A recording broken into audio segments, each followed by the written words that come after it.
The morning sun filtered through the lace curtains of the bridal suite at the Grandview Hotel in downtown Phoenix. I should have been the happiest woman alive.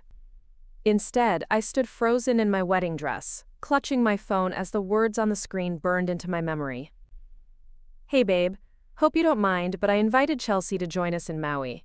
She's going through a rough divorce and could use the vacation. Plus, you two never really got to know each other properly. See you at the airport. Trevor, I'd love to know which corner of the globe you're watching from. And if this story speaks to you, make sure to subscribe. Tomorrow's video is one you absolutely can't miss." Chelsea Morrison, his ex-girlfriend of 3 years. The woman who had called him crying every month for the past year, always needing something. And now she was supposed to be part of our honeymoon. Hedrati. My hands trembled as I called Trevor immediately. The phone rang once, twice, then straight to voicemail. "Of course, Trevor, this is insane. Call me back right now. We are not having your ex-girlfriend on our honeymoon. This is non-negotiable." I paced the hotel room, my heels clicking against the hardwood floor. The wedding was yesterday, a beautiful ceremony at the Desert Botanical Garden with 200 guests.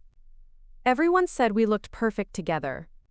Trevor Matthews, the successful real estate developer, and me, Isabella Chen, the marketing director who had worked her way up from nothing. But looking perfect and being perfect were two very different things. My phone buzzed, a text from Trevor.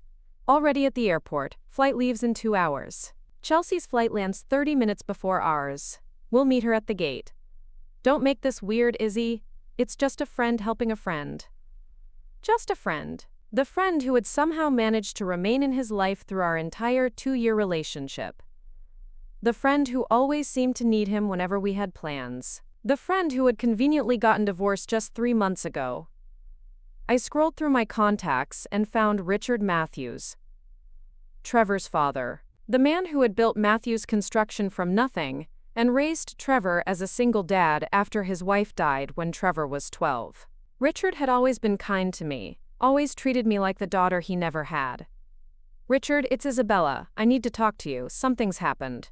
"Isabella? Sweetheart, what's wrong? You sound upset." "Trevor invited Chelsea to our honeymoon. To Maui. Without telling me. He just texted me this morning expecting me to be okay with it." Silence on the other end. Then a heavy sigh. "That boy. Isabella, I'm so sorry. This is completely inappropriate. Where are you now?" "Still at the hotel. He's already at the airport, expecting me to show up and play happy family with his ex-girlfriend. Don't you dare get on that plane. Come to my house, we need to talk." An hour later, I sat in Richard's kitchen, still in my wedding dress, mascara streaked down my cheeks. He poured me a cup of coffee and sat across from me, his weathered hands folded on the table. "I raised that boy better than this," he said quietly. "His mother would be ashamed. I don't understand how he could think this was okay. We just got married yesterday, Richard. Yesterday. Isabella, can I tell you something? Something I probably should have told you a long time ago?" I nodded, wrapping my hands around the warm coffee mug. "Chelsea never went away. Not really. Trevor's been helping her financially for months. Paying her rent, her car payments. He told me it was temporary, until she got back on her feet after the divorce." My stomach dropped. "What?" "I found out by accident. I was helping him with some paperwork for a property deal, and I saw the bank statements. Thousands of dollars, Isabella. Every month." The room spun slightly. "He's been supporting her all this time?" "I confronted him about it last month. Asked him what he was doing, whether he was planning to tell you.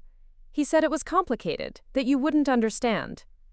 I set down the coffee mug harder than I meant to. "Complicated? We're married. We just combined our finances. He's been sending money to his ex-girlfriend with my knowledge." "There's more." Richard's voice was gentle but firm. "The house in Scottsdale that he said he was buying as an investment.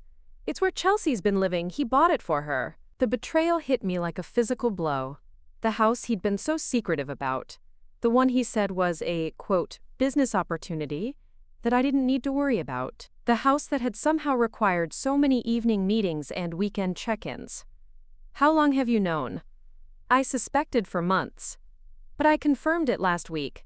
I drove by the property and saw her car in the driveway. Her name is on the lease agreement. I stood up abruptly, pacing to the window.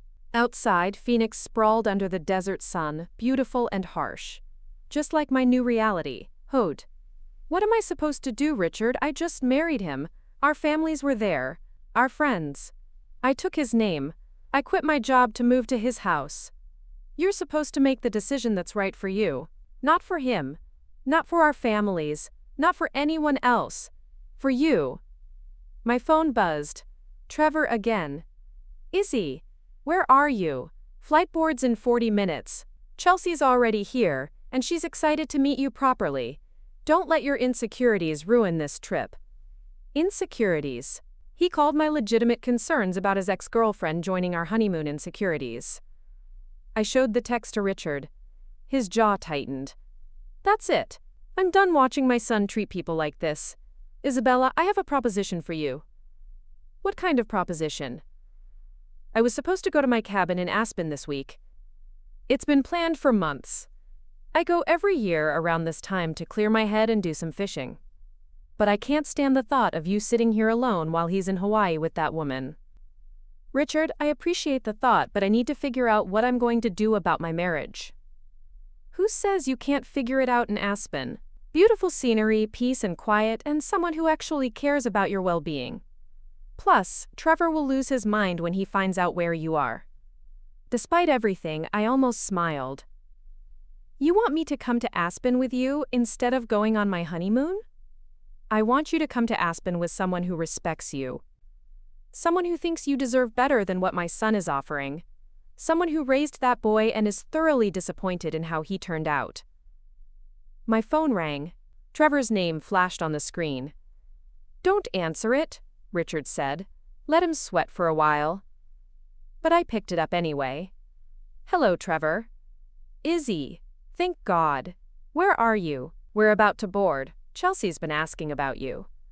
I'm not coming. What do you mean you're not coming? This is our honeymoon.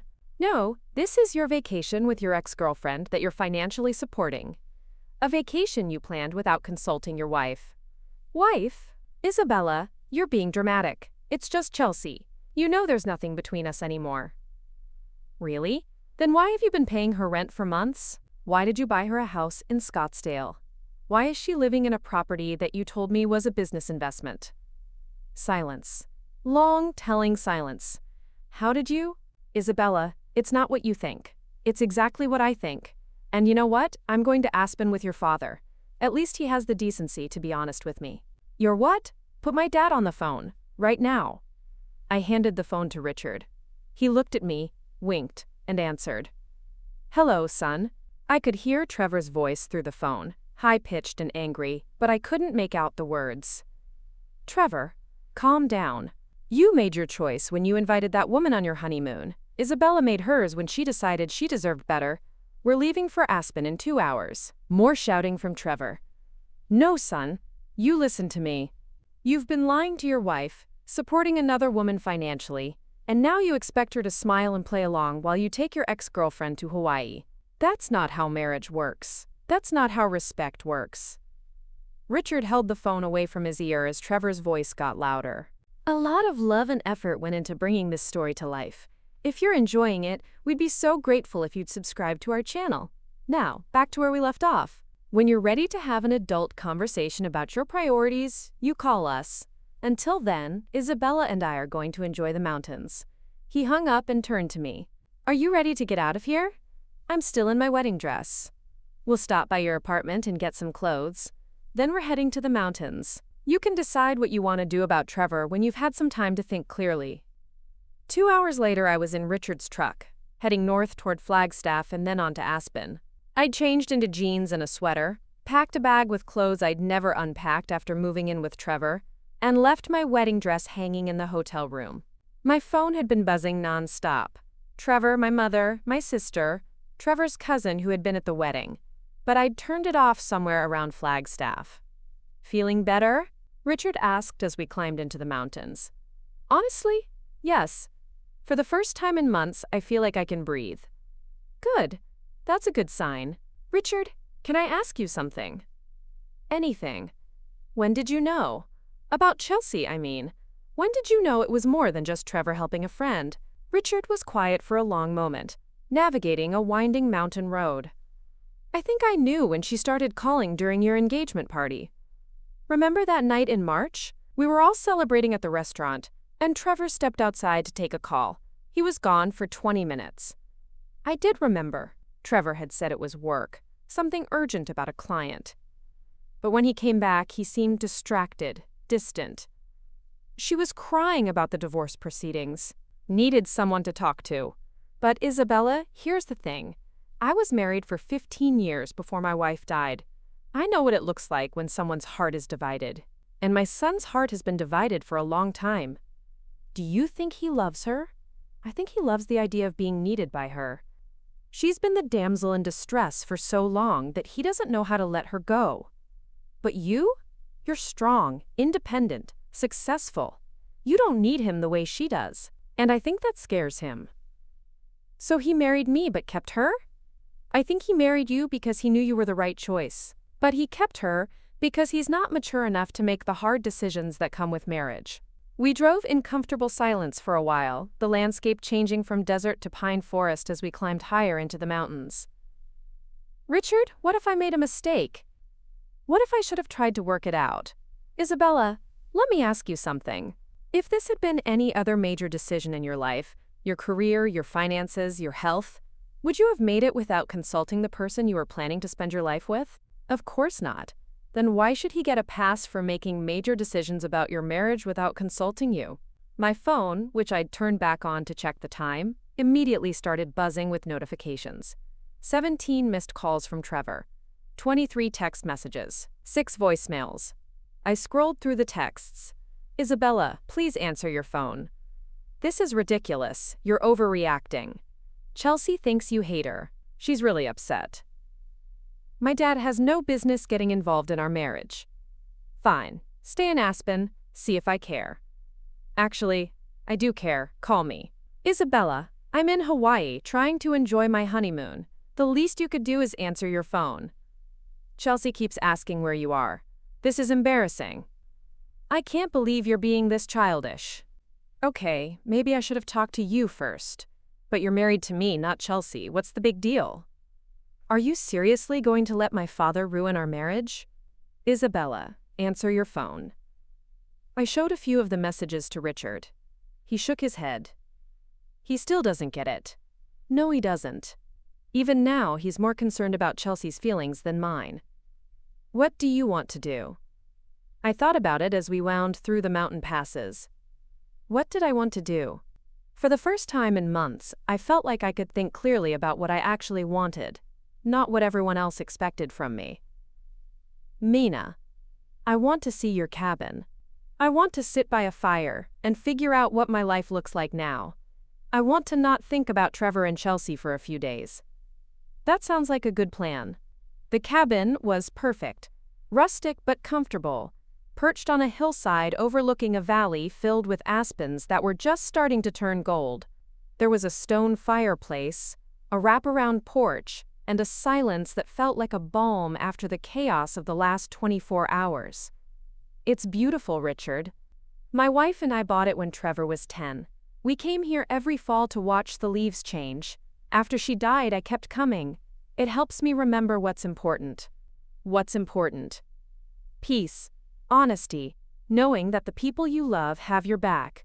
Simple things, but they're everything. That evening, we sat on the porch with mugs of hot chocolate, watching the sun set behind the mountains. My phone had finally stopped buzzing. Isabella, can I tell you something else about my son? Sure. He's not a bad person, he's just lost. Has been since his mother died. He's been looking for someone to take care of ever since, and Chelsea has been happy to let him. But I never needed taking care of. Exactly. And that's probably why he fell in love with you. But it's also why he doesn't know how to be married to you. So what am I supposed to do with that information? Whatever you want. You could go back to Phoenix, sit him down, and explain exactly what needs to change if your marriage is going to work. You could file for divorce and start over. You could take as much time as you need to figure out what you want. What would you do? Richard smiled.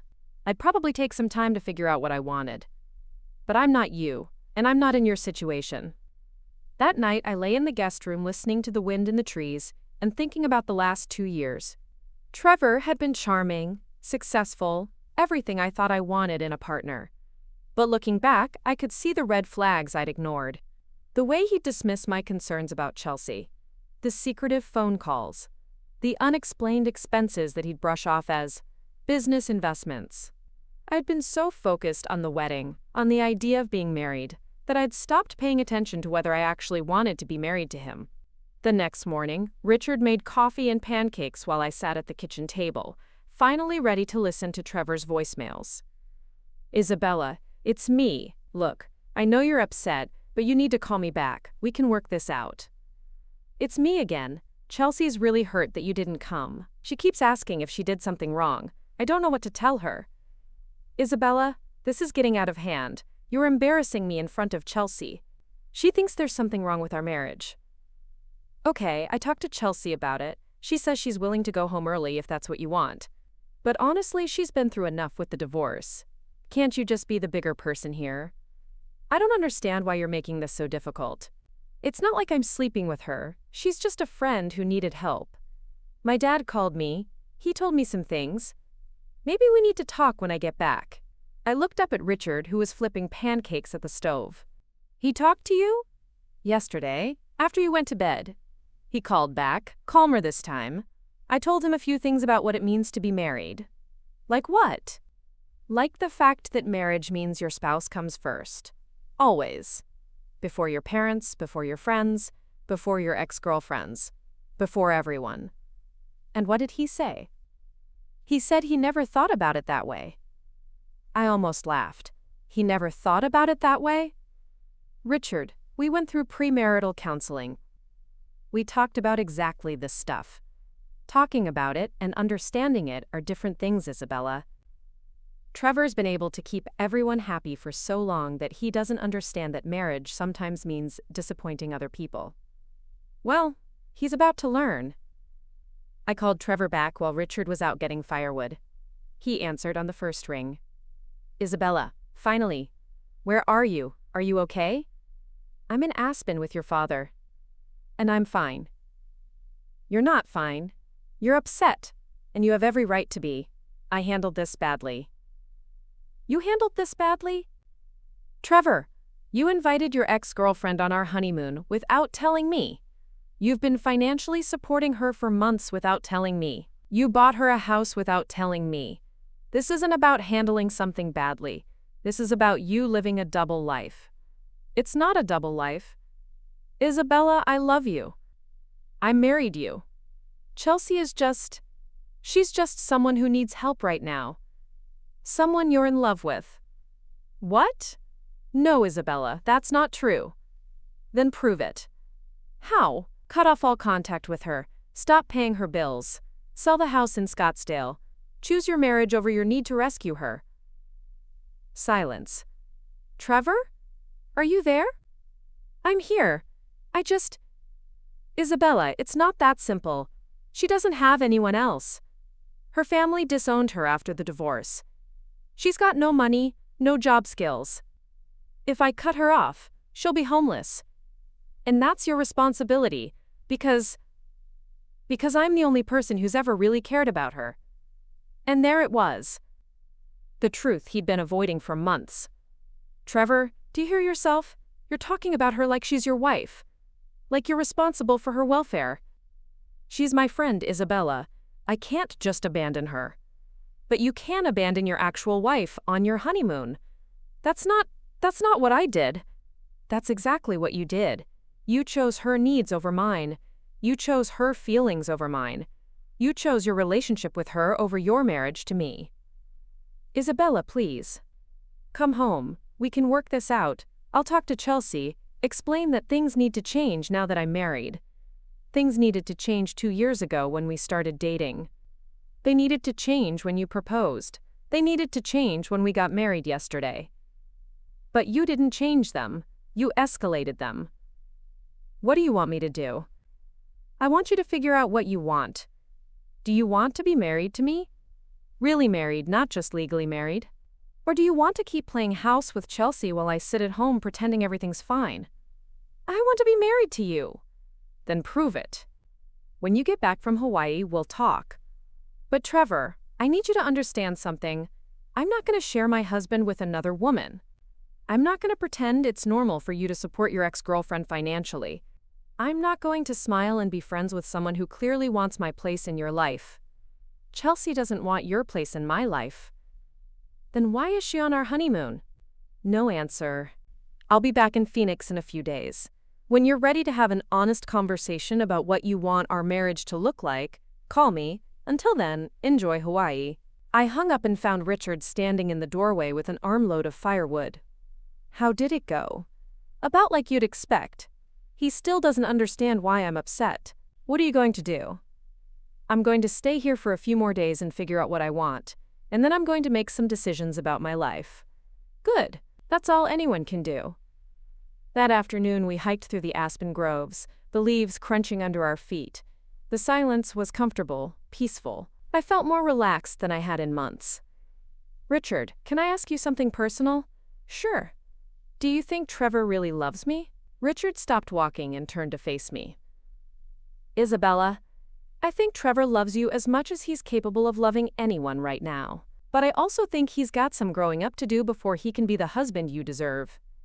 And if he doesn't grow up, then you'll have to decide whether you want to spend your life waiting for him to become the man you thought you were marrying, or whether you want to start over with someone who's already that man. That evening, my sister called.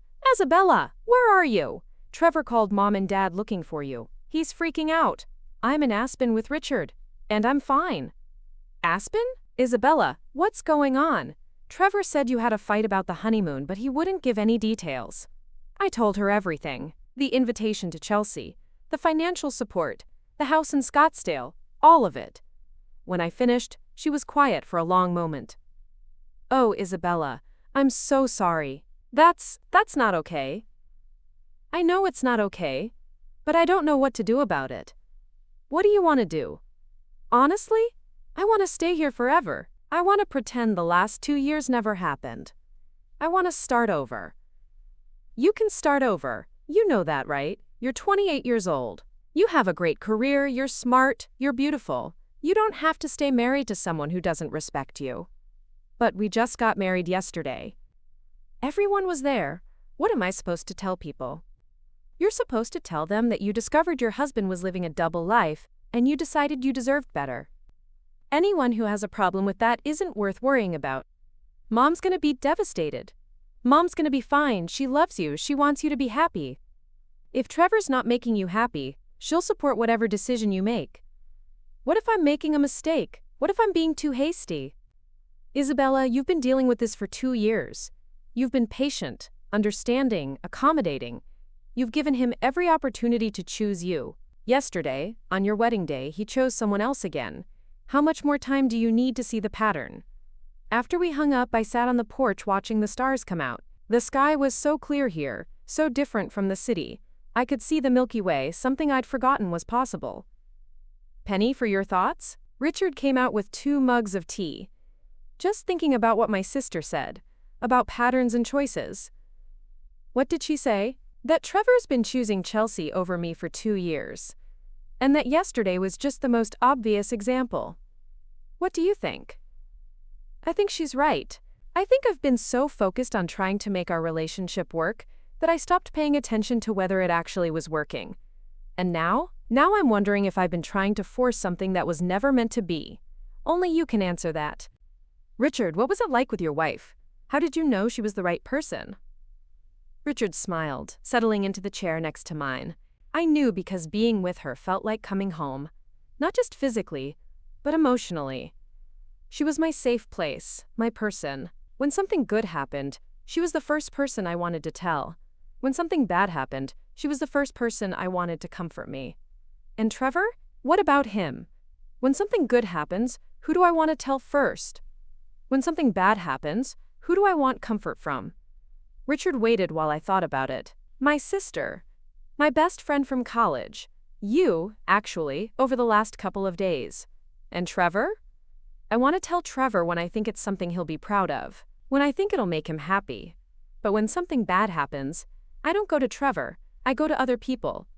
Why do you think that is? Because I don't trust him to put my feelings first. I don't trust him to comfort me without making it about him somehow. That's a problem, Isabella. I know. I think I've known for a while. The next morning, I woke up with a sense of clarity I hadn't felt in months. I knew what I needed to do. I called my lawyer, the one who had handled my apartment lease and some business contracts. I explained the situation and asked about my options. Isabella, I'm so sorry this happened. In Arizona, you can file for divorce immediately. There's no waiting period if you cite irreconcilable differences. Given the circumstances, the deception about finances, the inappropriate relationship with his ex, you'd have strong grounds for divorce. What about the house? We just combined everything. We can sort that out. You said you kept your apartment? Yes, I never gave up the lease. I was planning to, but something made me keep it. Good instincts. Do you want me to start the paperwork? Let me think about it for one more day. That afternoon, Trevor called. Isabella, I'm coming home early. We need to talk. What about Chelsea? She's staying in Hawaii. She booked an extended stay. With what money? Silence. With what money, Trevor? I gave her some cash for the extended stay. But Isabella, that's it. I told her things need to change now that I'm married. You told her things need to change, but you gave her money to extend her vacation in Hawaii. It's not like that. It's exactly like that. Trevor, I've made my decision. What decision? I'm filing for divorce. What? Isabella, no, you can't do that. We just got married. We can work this out. No, we can't. Because you fundamentally don't understand what the problem is. You think this is about Chelsea specifically. But it's not. It's about the fact that you make major decisions without consulting me. It's about the fact that you've been lying to me for months. It's about the fact that you don't understand what marriage means. I understand what marriage means. Then why did you invite your ex-girlfriend on our honeymoon? Because I felt sorry for her. And why didn't you ask me first? Because I knew you'd say no. And why do you think I'd say no? Because you're jealous of her. I'm not jealous of her, Trevor. I'm protecting my marriage from someone who doesn't respect it. But you don't see the difference. Isabella, please, don't do this. Come home. We'll go to counseling. We'll figure it out. Trevor, I am home. I'm sitting on a porch in the mountains with your father, who has shown me more respect in the last 3 days than you've shown me in months. I'm drinking coffee and watching the leaves change colors and feeling peaceful for the first time since I don't know when. You're home with my father? That's not your home. It's more of a home than any place I've been with you. Isabella, that's not fair. Fair? You want to talk about fair? Was it fair to lie to me about supporting Chelsea financially? Was it fair to buy her a house without telling me?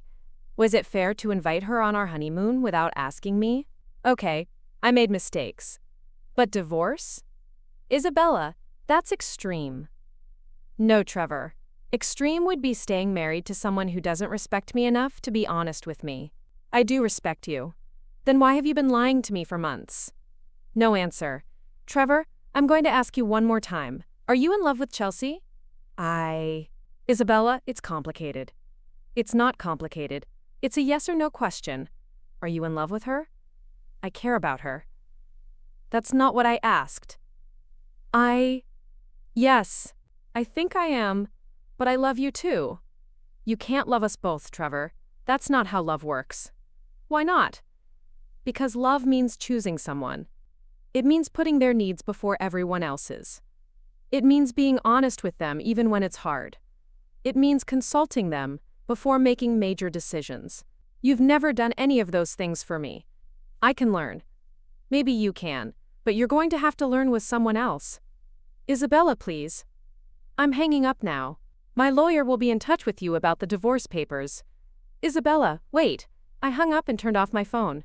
Richard was standing in the doorway again, this time with a sad smile. You okay? I'm okay. Actually, I'm better than okay. I'm free. How does it feel? Scary. But also, right. Like I've been holding my breath for 2 years and I can finally breathe again. Good, that's exactly how it should feel. That evening, We sat by the fire and talked about everything except Trevor and Chelsea. Richard told me stories about building his business, about traveling with his wife, about watching Trevor grow up. I told him about my plans for my career, about maybe starting my own marketing company, about the things I'd put on hold while I was focused on getting married. You know what I realized today? I said. What's that? I don't think I was ever really in love with Trevor. I think I was in love with the idea of him. The successful businessman, the stable relationship, the picture-perfect life. But I never actually loved him for who he really was. And who is he really? Someone who's still figuring out how to be an adult. Someone who's afraid of disappointing people, so he lies instead of being honest. Someone who's more comfortable being needed than being equal. And what do you want instead? I want someone who chooses me. Not because I need rescuing, but because they actually want to build a life with me. Someone who's honest, even when it's hard. Someone who makes decisions with me instead of for me. Those people exist, Isabella. I know they do. You're one of them. Richard laughed. I'm honored. But I think you need someone closer to your own age. I know. But being here with you has shown me what it feels like to be respected. To be heard.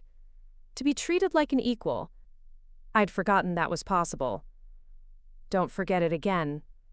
I won't. The next morning I called my lawyer back. File the papers, I said. I want to start the process. Are you sure? I'm sure. I want to be free to build the life I actually want, not the life I thought I was supposed to want. I'll get started today. Isabella, I know this is hard, but I think you're making the right choice. So do I. I spent one more day in Aspen, hiking and reading and just being quiet. Richard and I talked about everything and nothing. He told me I was welcome to come back any time, that the cabin would always be a safe place for me. You know what's funny? I said as we packed up to leave. What? I feel like I'm finally going on the honeymoon I always wanted. Just me, beautiful scenery, and someone who actually cares about my happiness. This is a pretty unconventional honeymoon. Maybe that's exactly what I needed. When we got back to Phoenix, I went to my apartment, the one I'd never given up, thank God, and started the process of reclaiming my life. I called my old job and asked if they'd consider taking me back. They said yes immediately. I called my family and friends and told them about the divorce. Most of them were supportive, though a few seemed shocked that I was giving up so easily. You just got married, my aunt said. Don't you think you should try harder to make it work? I tried for 2 years, I told her. I tried during our engagement, I tried during our wedding planning, I tried right up until the moment he invited his ex-girlfriend on our honeymoon. I'm not giving up easily. I'm choosing myself for the first time in a long time. Trevor called constantly for the first week. I didn't answer. He left voicemails that ranged from angry to pleading to confused. Finally, I sent him one text. Talk to my lawyer, don't contact me directly again. The divorce was finalized 4 months later. Trevor contested it at first, but when his lawyer explained how the financial deception would look in court, he agreed to a quick settlement. I kept my apartment, my car, and my independence. He kept the house, the business, and Chelsea. 6 months after the divorce, I heard through mutual friends that Trevor and Chelsea had gotten engaged. They were planning a wedding in Hawaii, where their love story had apparently begun. I felt nothing when I heard the news. Not anger, not sadness, not jealousy. Just a mild sense of relief that I'd made the right choice. A year later, I was at a coffee shop near my new office. I'd finally started my own marketing company when I ran into Richard. He looked good, healthy, and happy. Isabella, how are you? Richard, I'm great, really great. How are you? I'm doing well. I heard about your new business, congratulations. Thank you. It's been challenging but so rewarding. I love being my own boss. That's wonderful. You deserve to be happy. I am happy. For the first time in a long time, I'm genuinely happy. We sat down together, And he told me about his recent projects, his travels, his life. I told him about my business, about the apartment I'd renovated, about the pottery class I'd started taking.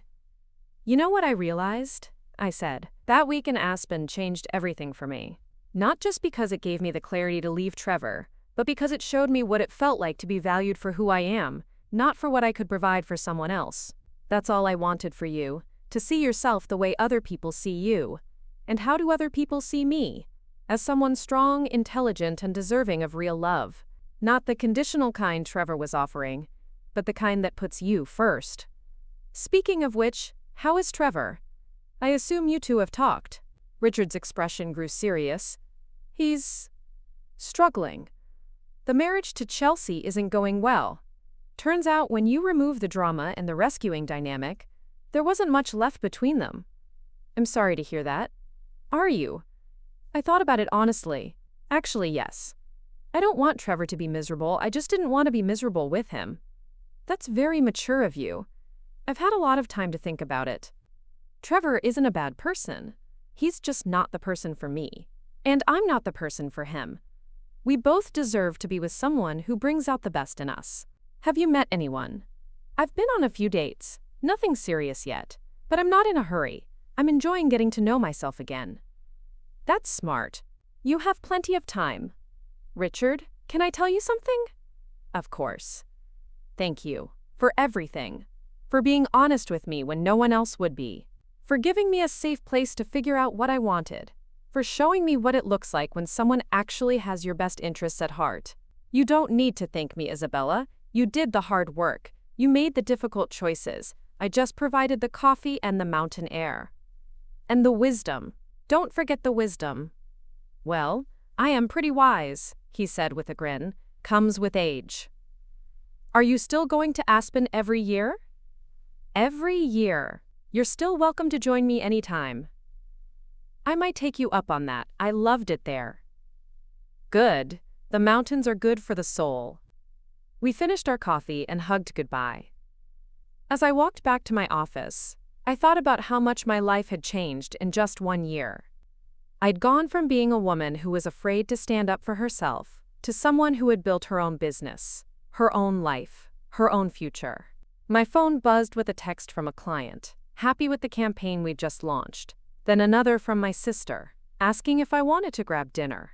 Then one from David, a guy I'd met at my pottery class, asking if I wanted to go hiking this weekend. Pained, I smiled and texted back yes to all of them. Yes to work that fulfilled me. Yes to the family who supported me. Yes to the possibility of something new with someone who actually wanted to spend time with me. As I walked into my office building, I caught my reflection in the glass doors. I looked happy, confident, at peace. I looked like someone who had chosen herself and never looked back. That evening, I stood on my balcony with a glass of wine, watching the sunset over Phoenix. My phone was silent for once, and I realized I liked it that way. I liked the quiet, the peace, the sense that my life was finally my own.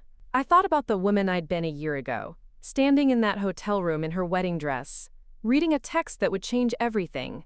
She'd been scared, hurt, confused, but she'd also been brave enough to choose herself when it mattered most. I raised my glass to her, to the woman who'd had the courage to walk away from what looked perfect in order to find what actually was perfect for her. The sun set behind the mountains, painting the sky in shades of gold and pink.